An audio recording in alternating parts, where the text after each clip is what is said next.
Hola, queridos amigos de Contexto.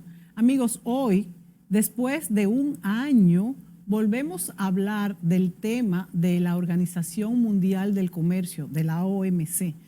Bueno, este es el árbitro de los intercambios mundiales que en los últimos años nos ha preocupado mucho, que parece haber perdido su influencia y su poder. Sin embargo, podría avisorarse un nuevo panorama con la formalización del nombramiento de una nueva directora general. Ella es la nigeriana Ngozi Okonjo-Iweala, que fue nombrada el pasado 1 de marzo. La organización tiene importantes retos por delante y veremos si realmente la señora Ngozi Okonjo-Iweala, esta que es la primera africana y la primera mujer al frente de la institución, podrá volver a darle forma, o sea, esa fuerza como juez en el comercio mundial.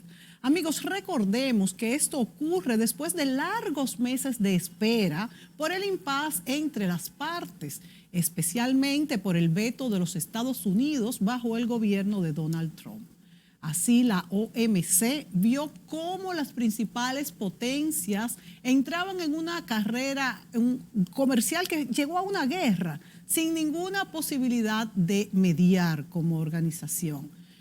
Principalmente la desactivación del Comité de Apelación, que es su principal herramienta para la solución de diferencias entre países, ¿verdad? Esto fue muy fuerte. Y el bloqueo para las reformas necesarias. Esto casi deja a la organización en un limbo, ¿verdad? Sabemos que este es un momento marcado por la pandemia del COVID-19 y por grandes tensiones comerciales. Bueno, pero para entender el proceso actual que vive este organismo y sus retos, nuestro invitado es el licenciado Ariel Gotro. Ariel es abogado, especialista en comercio internacional, negocios internacionales, arbitraje comercial e inversión. Ariel Gotro, bienvenido.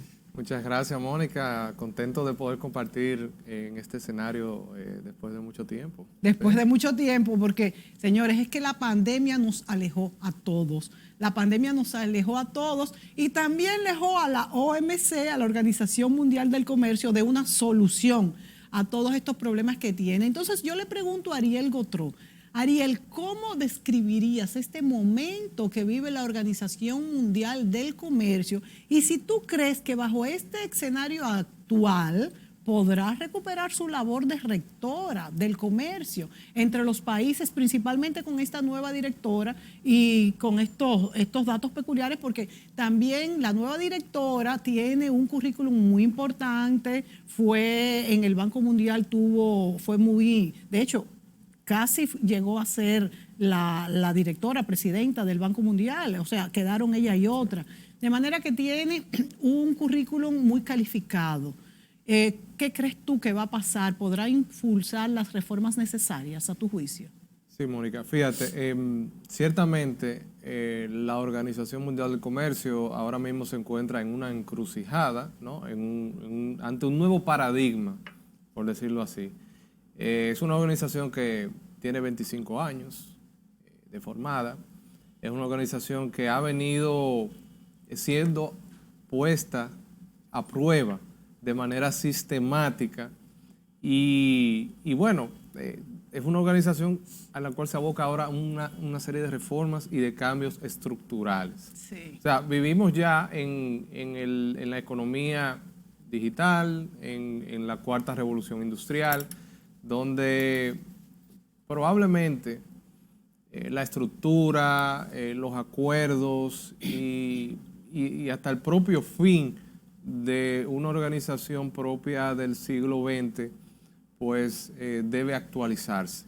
Entonces, ya entrado el siglo XXI, vemos cómo hay preocupaciones que tienen diferentes actores, diferentes agentes del comercio, los países, los miembros, pero también otras entidades que necesariamente tienen que ser introducidos en el debate. Todo el tema de comercio y desarrollo, el tema de salud, de medio ambiente, los propios temas de reforma al sistema de solución de controversias. Son algunos de los elementos que ahora mismo se están estudiando, están sobre la mesa para ser objeto de reforma y de estudio. Entonces, ese es el escenario ante el cual la OMC se encuentra hoy en día y es lo que la nueva directora general, Ngozi Okonjo, encuentra en su agenda inmediata. O sea, sí, no es una agenda a la cual ella se tuvo que preparar varios años, sino es algo que encontró el primer día, ahora comenzando el mes de marzo. Sí. Entonces, hay necesidades urgentes que hay que atender. Estamos ante una emergencia sanitaria global que ha provocado a su vez una crisis, no solamente en los sistemas de salud, sino también en el comercio, sí, y las economías de todos los países. Prácticamente todos nuestros países no escapan a esa realidad. El comercio global el año pasado se estima que descendió aproximadamente un 9%. O sea, el comercio tanto de mercancía como de servicio. Y aunque lo vemos como mucho, que un 9%, uno diría, bueno, un 9% es mucho, fue menor que lo que la OMC proyectó, sí, en abril, que fue entre un 13 y un 32%. O sea, wow, no, digamos que terminamos un poco mejor, sí, en el 2020 de lo que se esperaba. Sin embargo, no fue que terminamos bien. O sea, terminamos en el descenso más dramático de los últimos 11 años. Y además recordemos que siempre, o sea, fue negativo. Regularmente hay un crecimiento positivo, que eso también se le restaría a las expectativas que había para el 2020. Sí, sí, exacto. Todo eso sumado a que aún no hemos salido de la crisis sanitaria. Todavía muchos países se encuentran en el tema de la vacunación, las propias restricciones de la vacuna, que también lo ha atacado la nueva directora general. Sí. Y la perspectiva para este año, aún con todos estos componentes, se espera que sea positiva. Es decir, el comercio se estaría hablando de una recuperación en torno a un 8% este año, según anterior, la propia organización. Eso yo lo veo con mucho optimismo, porque depende de varios factores. O sea, eso depende de la vacunación, claro, claro, de que los países también abran sus economías, sus, sí, fronteras, sí, se regularice todo el tema del transporte. Que una tercera ola no afecte, sí, dramáticamente a los países. Exactamente, que eso obviamente va a depender mucho de cómo vaya el tema de la vacuna, que ella, sí, ha hecho mucho énfasis, sí, por cierto, sobre ese tema. Sí. Y de cómo también las propias cadenas globales de distribución, o sea, todo el sistema que permite que fluyan las mercancías, también ha servido como plataforma para que las vacunas lleguen hacia los países. Sí, o sea, todas esas, claro, cadenas de distribución, etcétera, han servido mucho. Pero sí estresando la necesidad de que todo ese trabajo se debe hacer ahora. O sea, hay muchas cosas, obviamente muchas piezas que se están moviendo al mismo tiempo, pero las prioridades centrales que tiene ahora mismo la organización es, digamos, lograr o facilitar la estabilidad del comercio, el crecimiento, y facilitar también todo el tema que es prioritario, que es la salud. O sea, cómo ellos pueden eliminar trabas que ahora mismo existen para que las vacunas lleguen a donde tienen que llegar. Fíjate lo importante de todas estas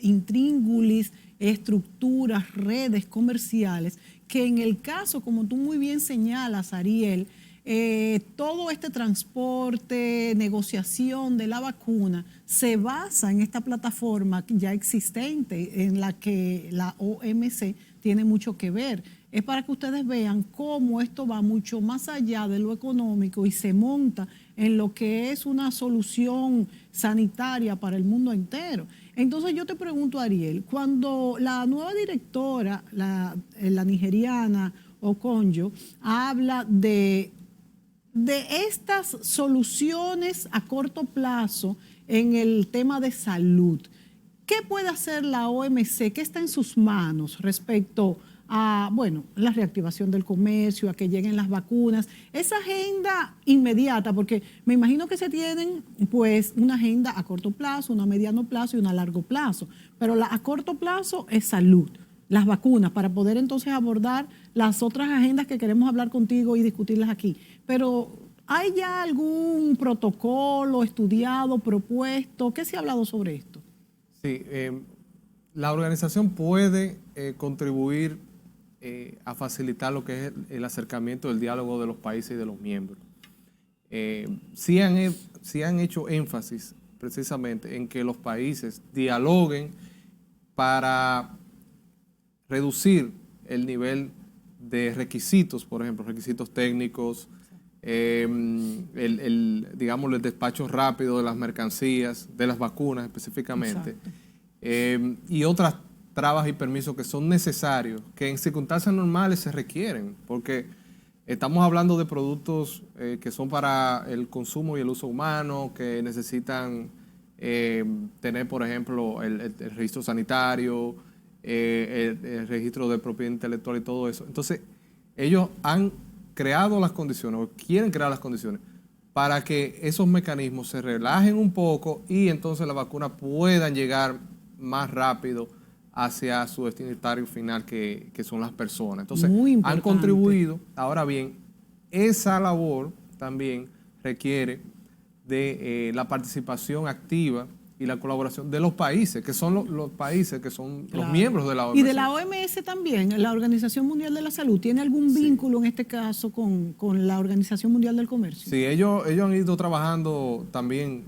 conjuntamente. De hecho, ellos el año pasado tiraron conjuntamente como un estudio que tiene que ver sobre el comercio de mercancías, de bienes para facilitar el cuidado y la protección personal, por ejemplo, las mascarillas y ese tipo de cosas. Ahora bien, el tema de la vacuna tiene que ver más bien con propiedad intelectual, con el tema de propiedad intelectual, del uso de las patentes, porque estamos hablando de propiedad intelectual y no tanto de bienes, ¿no? O sea, no tanto de mercancías. Entonces, facilitar ese diálogo es un poco más complejo, porque hay que hacerlo con las empresas que son las que desarrollan estas vacunas.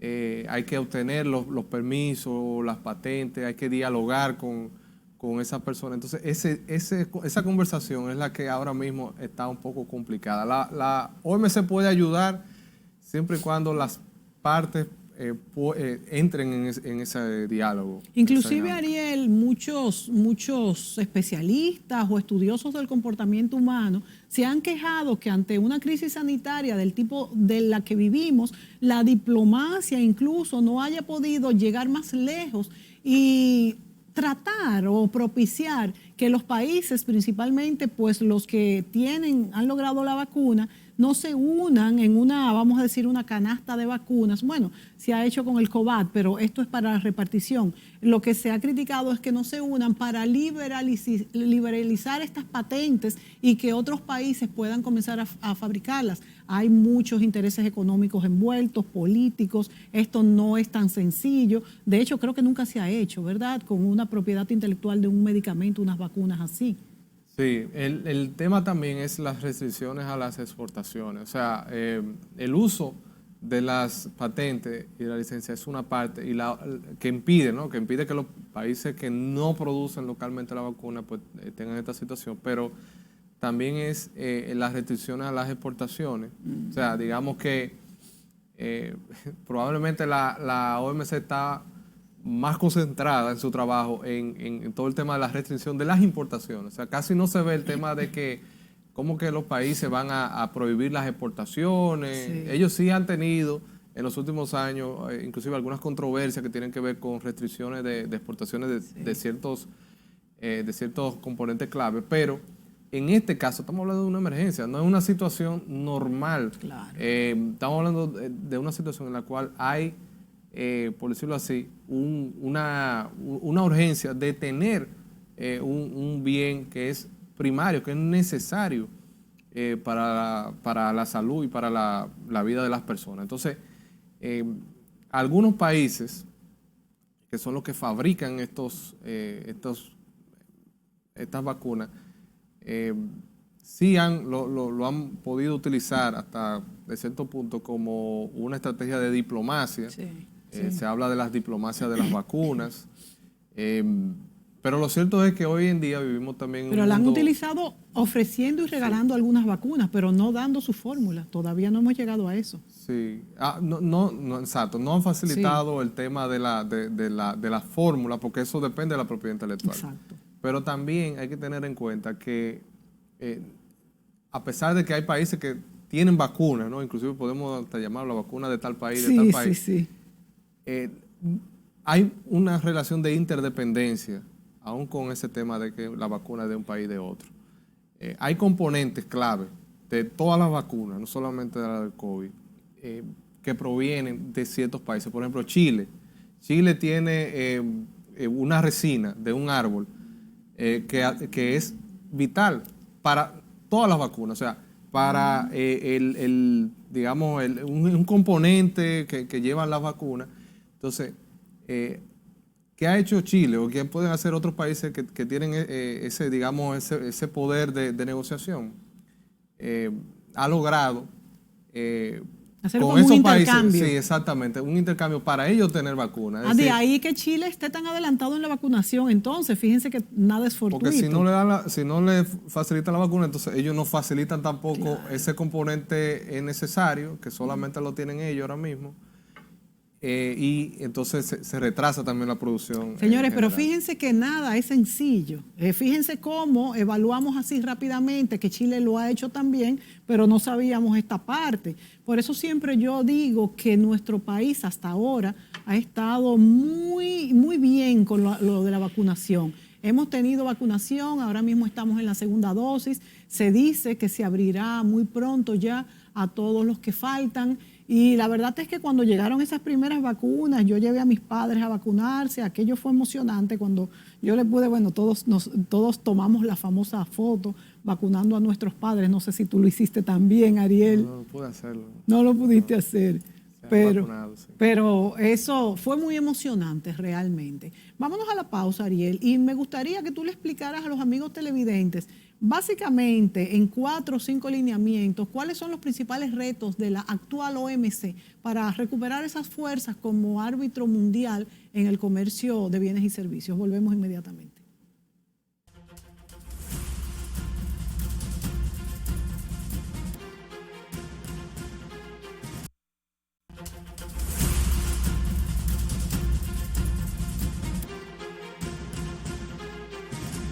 Amigos, en este mundo global que vivimos, esas retículas, esas redes, esas organizaciones rectoras de nuestras acciones, o sea, de las acciones nuestras como personas, pero que se inscriben dentro de un país, son muy importantes. Ese es el caso de la OMC, de la Organización Mundial del Comercio, que como vemos incluso repercute en lo que es nuestra salud. Ariel Gotro es nuestro invitado en este día y es un experto en relaciones internacionales y comercio.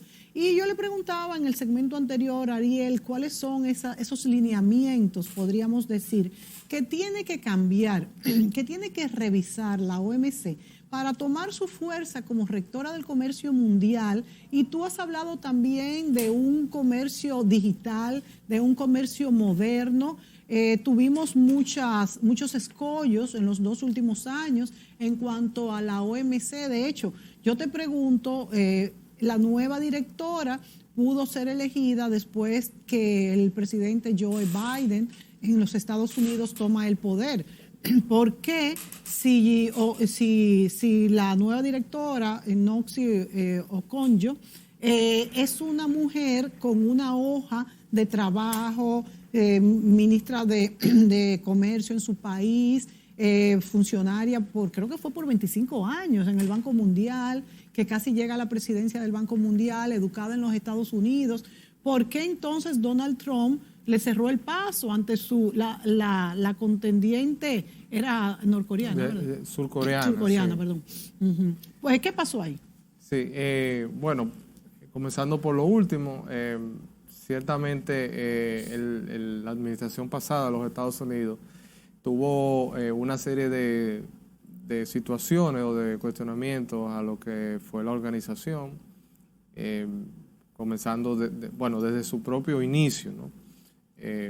Y parte de esos cuestionamientos se debieron a un tema central, tema de las determinaciones del órgano de apelación que iban en contra de los Estados Unidos.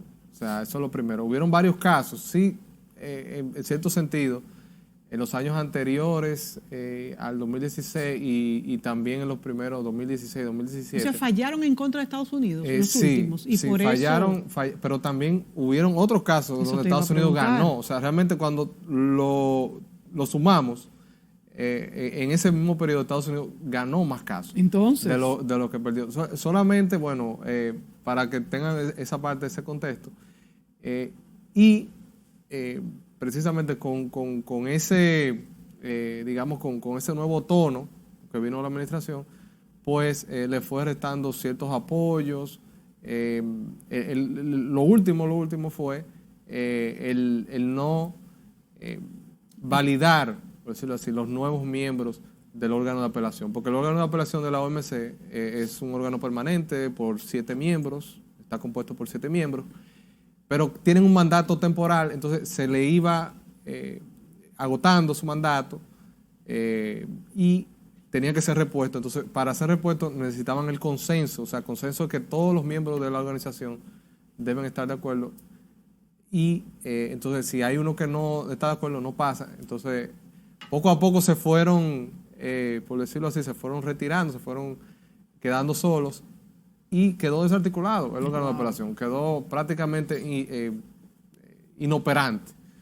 Entonces, esa situación, obviamente, no solamente, bueno, en cierto sentido, creó una situación de dificultad a lo interno de la organización, sino también a todos los miembros, porque no tenían entonces un mecanismo para ellos poder acudir en segunda instancia. ¿Y por qué no se hace en estos casos, Ariel, que cuando no se aprueba el nuevo miembro, el anterior no se va hasta que el nuevo no llegue? No, porque entonces tendría que reformarse en la OMC esa parte. Sí. Lo que sí encontraron los miembros como una situación ad hoc fue establecer un mecanismo de arbitraje, en el cual entonces solamente las partes en conflicto iban a un arbitraje, que eso sí lo permite la OMC, ¿no? Los mecanismos de solución de controversia permiten que vayan a arbitraje, pero entonces iban a arbitraje fuera del mecanismo el mecanismo institucional que tienen ellos. Fue como buscarle una solución salida, creativa, pero sí. Ya eso afortunadamente se va a dejar atrás, ya se van a comenzar a buscar nuevos perfiles para miembros de órganos de apelación. Y es para que tenga sus 7 miembros de nuevo. Exactamente, para que tenga los miembros que necesita para funcionar. Entonces, que al menos deben ser 5, ¿no? Para cada controversia son 3, pero son 7 en total. Son 7 miembros, pero funciona válidamente con 3. Cada controversia, cada apelación. Sí, en cada apelación. Exacto. Para que los televidentes entiendan mejor la función de este órgano de apelación, que es tan importante entre controversias, problemas, ¿no?, que tiene un país con otro a nivel de comercio, nuestro país, que somos miembros, ¿cómo lo hemos utilizado? ¿Cómo nos ha ido? Háblame un poco de esto. Sí, nuestro país ha asistido a varias controversias en la OMC, tanto como demandado, y hemos tenido también una controversia como reclamante, que fue el caso Tabaco, Australia Tabaco. Sí. Dicho sea de paso, esa controversia que finalizó el año pasado, nosotros fuimos hasta las últimas consecuencias. Cuando digo eso, que fuimos hasta apelación. En primera instancia, por decirlo así, en el grupo especial, en el panel, la decisión fue favorable a Australia. Apelamos nosotros y Honduras. Apelamos esa decisión, fuimos a apelación y el órgano de apelación entonces confirmó la sentencia. O sea, es decir, que no... O sea que perdimos. Exactamente. El país no pudo... ¿Quién fue que demandó? Fuimos nosotros sí, que demandamos. nosotros contra Australia, la medida de empaquetado genérico de productos de tabaco. Sí. Bueno, esa decisión hasta cierto punto uno la puede compartir o no, pero fue la decisión. Sí. Y finalizó ahí, porque ya no hay otro mecanismo. Claro, después que ya, se apela, ya ahí queda. Sí. Entonces, en los otros casos, como demandado, no llegamos a apelación. Un caso sí llegamos bastante lejos fue el de los sacos, que fue hace muchos años, Sí. de los sacos de polipropileno. Ese caso fue contra nosotros como demandado, fue por Costa Rica y otros países centroamericanos, y ese caso también el país lo perdió. Pero No hemos ganado ninguno. Bueno, de ganar, no, pero sí hemos ido como tercero en algunos casos que han prosperado. Como tercero, uno puede ir como reclamante, como demandado. Eso te iba a o decir. como tercera parte. Como apoyo. Sí, como apoyo. Como tercero uno puede apoyar tanto al reclamante o a los reclamantes como al demandado. Exacto. Entonces ahí nos ha ido un casos, poquito mejor, sí. pero como sea, yo considero que debemos fortalecer en parte nuestras capacidades digamos, de defensa, de lo que es el manejo de los casos.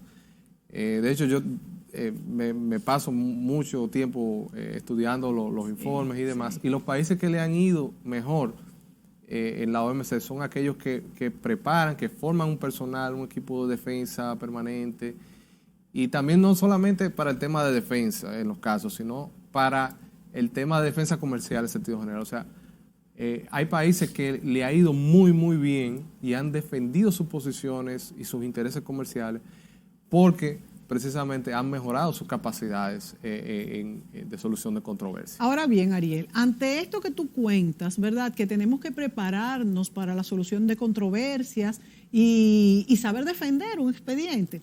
Entonces viene la pregunta obligada pero también tenemos que prepararnos en el sentido de cómo manejamos el comercio para que no nos vengan estas demandas y podernos defender cuando es el otro que lo hace mal. ¿Hasta qué punto estamos nosotros preparados en este sentido? Y si esto es oficio, vamos a decir, de lo que serían los negociadores comerciales del gobierno, de la plataforma o del exportador en sí, por ejemplo. ¿Cómo se maneja esto? Sí, bueno, yo creo que debe ser a dos niveles, porque... Sí. O sea, la labor, el trabajo de educación, de sensibilizar a todos los sectores, debe ser tanto a la sociedad, el sector privado, académico y demás, y el gobierno. O sea, porque son dos entes que entran en juego. La mayoría de las alarmas, ¿no?, de las banderas las levanta el sector privado. O sea, cuando hay un problema, mira, hay un problema, me están cobrando más aranceles en tal país, etcétera, no me deja entrar mi producto. Esa alarma llega a los estamentos del gobierno y es el gobierno que lleva el caso en la OMC. Exacto, las empresas exacto, no pueden hacerlo pueden directamente, pero también debe haber del otro lado una actitud proactiva de darle seguimiento, de ver qué es lo que está pasando, cuáles son los casos. O sea, hay muchas cosas que se pueden hacer, hasta darle seguimiento a los casos de los otros países.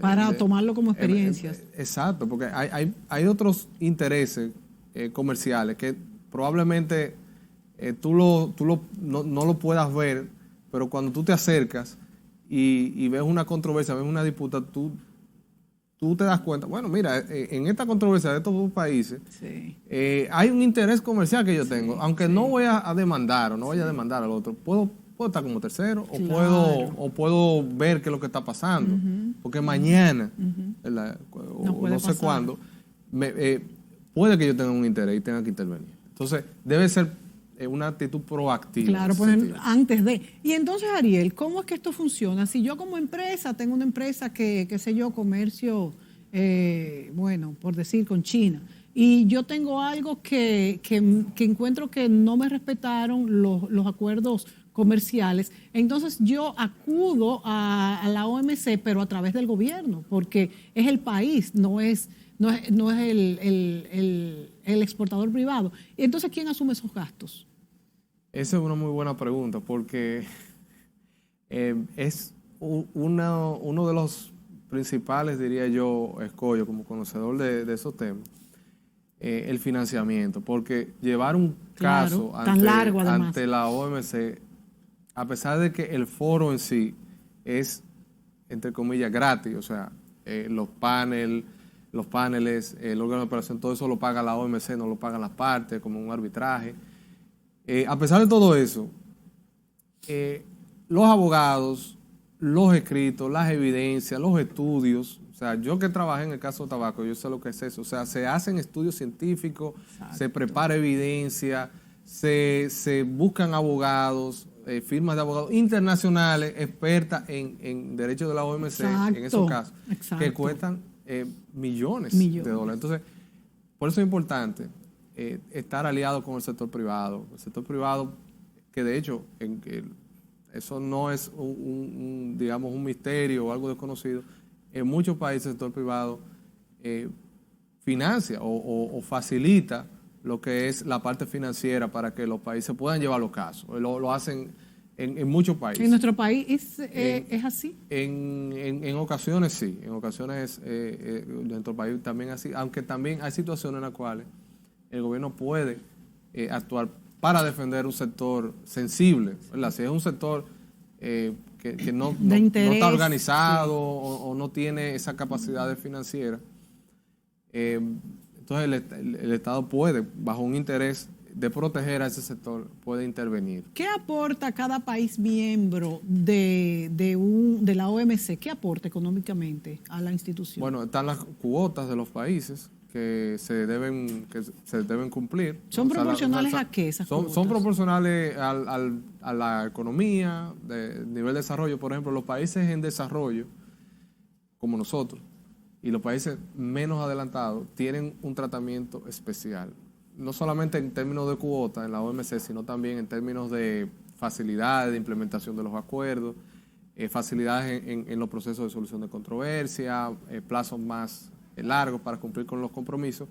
Entonces, eso nos da una flexibilidad para nosotros poder soportar esos costos. Además de que, como país en desarrollo y en los casos de solución de controversia, nosotros podemos acceder a un estamento que es el Centro de Asesoría Legal en Asuntos de la OMC, que es una institución que está en Ginebra también y que da soporte para los casos, da soporte legal, o sea, actúan como representantes legales. Si tú no tienes el dinero para pagar una oficina de abogado internacional, de esas que son muy caras, el centro puede llevar tu caso, aun con una cuota más baja, entonces ahí tú puedes más o menos manejarte en ese sentido. Por ejemplo, en nuestro país, que es donde vivimos, ¿verdad? Para que se haga más claro esto, ¿cuáles son las instituciones gubernamentales que influyen o se maneja esto de la OMC? Por supuesto, Cancillería, pero quizás hay otras también que tienen que ver. Sí, bueno, es una muy buena pregunta porque acá, digamos en términos normativos, está el Ministerio de Industria y Comercio, MIPYMES. Exacto. La Dirección de Comercio Exterior, sí, que es la que tiene, por decirlo así, es la que maneja todo el mecanismo de prevención y solución de diferencias.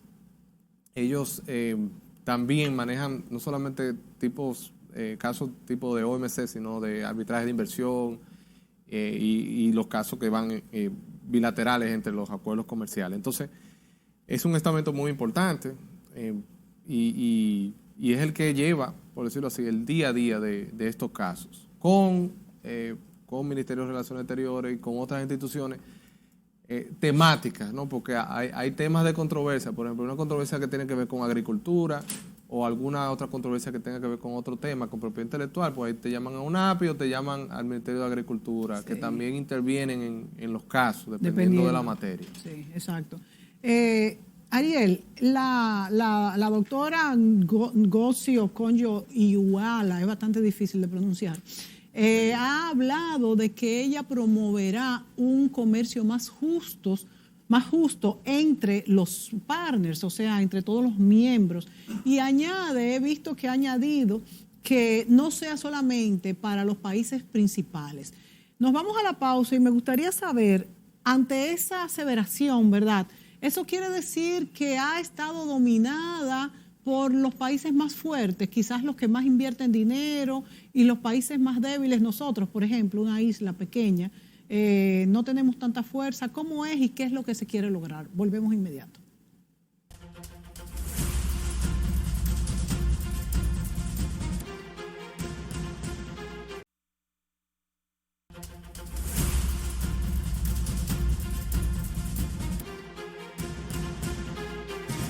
Amigos, continuamos con nuestro programa, con nuestro invitado Ariel Gotró. También saludamos a Julio Ortega Tous, que se nos une. Julio, ¿te vacunaste? Me vacuné la segunda dosis ya. Felicidades. Nada más tienes que esperar 30 días. No, 18. 18 nada más. 18. Para que puedas estar más protegido. Lo más lamentable es que 72 horas sin tomar alcohol. Tanto que tú tomas, pero tú no No, tomas y ahora alcohol. Semana Santa. Pues un traguito no se lo da, aunque sea en su casa. Felicidades, Julio Ortega. Vamos a con ver, esa segunda dosis. vamos a ver qué trae la diplomacia de la vacuna. Bueno, Que hizo quedar muy mal a Occidente, a Estados Unidos y sus aliados, y ha hecho quedar muy bien a China. Bueno, eso yo corroboro tu opinión y ahora me pregunto que Biden dijo que va a colaborar con la expansión de la vacuna, pero vamos a esperar que sea verdad. Ni ¿verdad? una vacuna ha llegado de Estados Unidos a América Latina. Exactamente. Nada. Exactamente. Creo que autorizó 2 millones de vacunas a México, que tiene 120 millones de habitantes. Sí, la verdad es que Pero no han llegado. ha quedado no han llegado. mal. Ha quedado mal y por eso me extrañó que Biden dijera eso tan seguro, ¿no? Bueno, de hecho, el Pero- presidente Abinader hace un día o dos dijo claramente que ha habido una actitud reprochable y lamentable y egoísta de parte de los países occidentales en acaparar la vacuna, sobre todo. El caso de Canadá, por ejemplo. Canadá tiene 30 millones de habitantes, quizás uno o dos más. Canadá compró 600 millones de vacunas. Dios mío, ¿A qué? 20 veces su población. Dios mío. Exacto. 20 veces su población. Entonces, han hecho un dumping en las vacunas.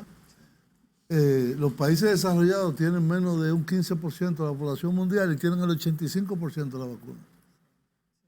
No, la verdad es que hay un gran China, que problema. tiene una población gigantesca, la Enorme. más grande del mundo, ha inclusive pospuesto parte, pues ellos tienen muy controlado el virus, de la vacunación de su población para enviar a otros países.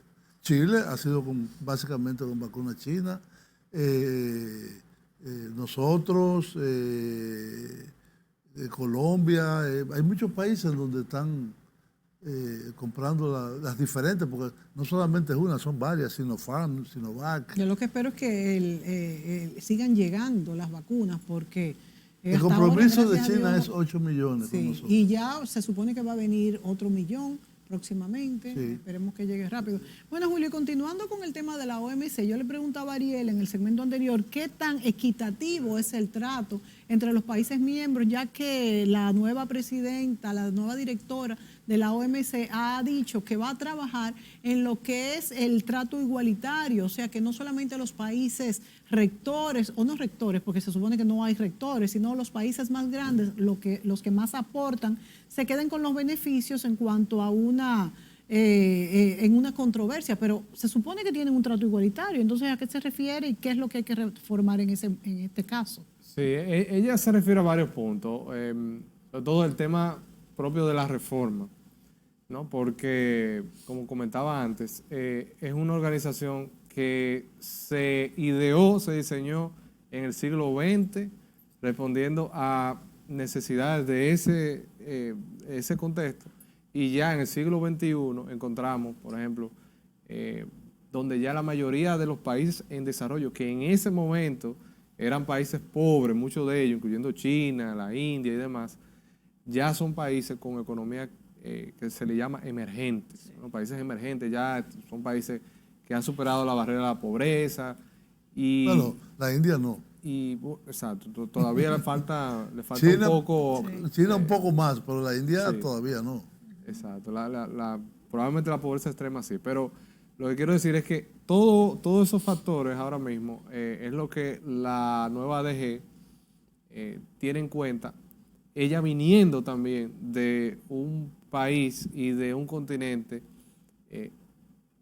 inicialmente pobre y ahora un continente que se está desarrollando, que ha creado el área de libre comercio más numerosa del mundo, donde hay países que están creciendo, el propio Nigeria, Etiopía y entre otros, que han logrado poco a poco superar la barrera de la pobreza extrema. Entonces, es en esa situación que ahora ella quiere elevar la voz, elevar el debate, para que en la próxima conferencia ministerial, que va a ser en noviembre, que va a ser en Ginebra, por cierto, se traten el tema de comercio, desarrollo, el tema de los subsidios a la pesca, que es uno que afecta directamente a los países en desarrollo, porque los países que más subsidian la pesca intensiva y la sobreproducción y la sobreoferta que hay son los países desarrollados.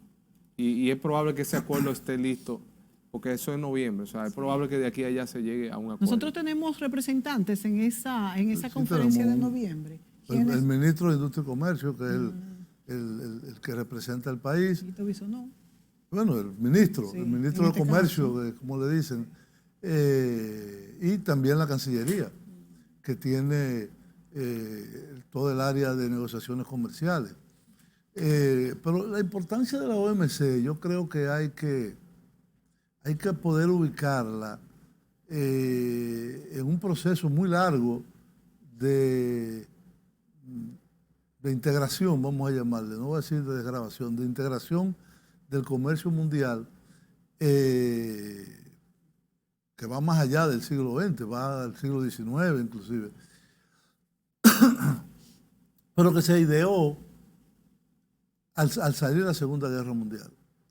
Se crearon varias organizaciones, entre ellas la Organización de las Naciones Unidas y todo el grupo de organismos, la OMS, la Organización Mundial de la Salud, la FAO, la UNESCO, etcétera, y muchas otras más. Y en el caso de el comercio, se hizo una conferencia y se llegó a un acuerdo de crear la Organización Mundial del Comercio. Se firmó el acuerdo, pero el Congreso de los Estados Unidos lo rechazó. Lo que hizo que un país que era en ese momento el 50% del comercio mundial, al no participar, no se inició la OMC, sino que se inició las rondas del GATT, del Acuerdo General de Tarifas y de Aranceles y Comercio. Entonces, hubo muchos GATT, la ronda de Tokio, la ronda de Roma, la ronda de tal. La última ronda, que fue la ronda de Uruguay, casi 50 años después de haberse planteado la fundación de una Organización Mundial de Comercio, se llega a un acuerdo de crear la Organización Mundial del Comercio, pero muy asimétrica, porque los grandes países fueron los que impusieron las reglas. Pero no se supone que fuera un organismo democrático y equitativo. No, no se creó para eso. Oye, por ejemplo, los subsidios no lo trataron. El gran problema del tercer mundo es los subsidios a la exportación y sobre todo los subsidios a la agricultura. No se trató. Se dejó para una segunda ocasión. Se acordó, y todo el mundo estuvo de acuerdo, que la protección a los mercados internos se haría mediante consolidaciones arancelarias, que cada país era libre de decir cuál era su esquema arancelario, su esquema de consolidación arancelaria.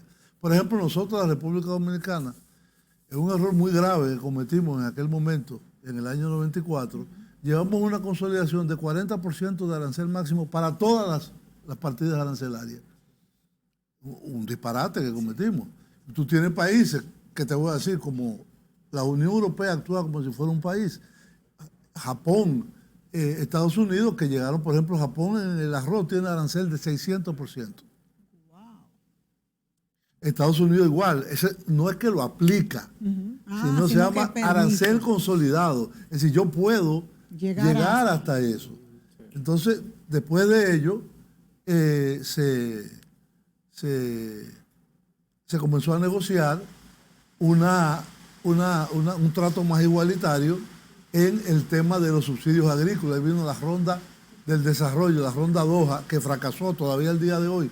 No se ha hecho nada, y el bloqueo por parte de Estados Unidos del órgano, que era lo único importante que quedaba en la OMC, el órgano de solución de controversias, es como el tribunal de arbitraje de la OMC, en donde un país como Anguila puede demandar a Estados Unidos o nosotros, la Unión Europea. O sea que en este tribunal sí es un trato igualitario, Sí, democrático. sí. Entonces Estados Unidos lo que hizo fue que lo bloqueó. La renovación de los jueces, y ahora dice Biden que lo van a desbloquear. Pero vamos a ver. De hecho, ellos retiraron la representación de Estados Unidos de la OMC y ahora la han vuelto a enviar. Pero todavía es un trecho largo que hay que recorrer. Y entonces, para terminar en este ya último minuto que nos quedan, yo te pregunto, Ariel, nosotros como país pequeño que somos, pero un país con una economía realmente floreciente a pesar de la pandemia, esperemos que siga, después de... ¿Qué tanto nos influyen estas negociaciones en la OMC de caras al futuro? Mira, yo creo que hay factores en los cuales nosotros podemos podemos tener un rol más activo. Por ejemplo, hace poco se concluyó la revisión que se hace cada 2 años del programa de ayuda para el comercio. Eso fue ahora, en marzo. Donde se examinó la implementación de las ayudas del comercio, sobre todo la creación de capacidad comercial. Yo creo que nosotros pudiéramos tener un rol un poquito más activo y dirigir en parte lo que son los esfuerzos colectivos, porque es una organización, o sea, estamos ahí con 163 miembros, que cada uno baja para su lado, pero nosotros podemos tener un rol activo, de modo que esos componentes de ayuda para el comercio que nosotros necesitamos, pues se le pueda dar un mayor grado de prioridad, ¿verdad? Por ejemplo, el fortalecimiento de la capacidad comercial, eso es sumamente importante para nosotros. Y ahora más con el tema de la pandemia. O sea, lo ha dicho la propia directora general, que es uno de los temas donde los países van a necesitar mayor ayuda para precisamente propulsar la recuperación post-COVID. O sea que ahí podemos hacer muchas cosas, se pueden hacer muchas cosas, y todas esas ayudas podemos, en cierto sentido, encaminarlas a nuestras prioridades. Bueno, Sí, casi deberíamos hacer otro programa. Sí, pero yo pienso que hay un aspecto esa final que una idea. Nosotros formamos parte de un grupo de países que se llama Pequeñas Economías Vulnerables, y actuamos como bloque. Ese bloque que debe encaminar, y eso es lo que debe ser la prioridad de la política negociadora dominicana, de poder, diríamos, si no liderar, poder, junto al CARICOM, junto a los países del Caribe y de Asia, poder, diríamos, poner junto una propuesta que agruparía 40 o 50 estados que son afectados. ¿Pero hay alguna propuesta en cuanto a unirnos en ese sentido? Sí, bueno, eso se puede encaminar. Hay varios grupos, GRULA, 77, o sea, como bien dice Julio, o sea, también ver esas alianzas, los mismos intereses que podemos tener y demás, países en desarrollo, eso es algo que se puede trabajar. Vamos a hacer otro programa hablando de cómo fortalecer esta capacidad de negociación, de comercialización, y cómo nos convendría a nosotros en este grupo que mencionan Julio Ortega y Ariel Gotero. Se nos acabó el tiempo. Por hoy ha sido todo, amigos. Así que nos vemos a la próxima.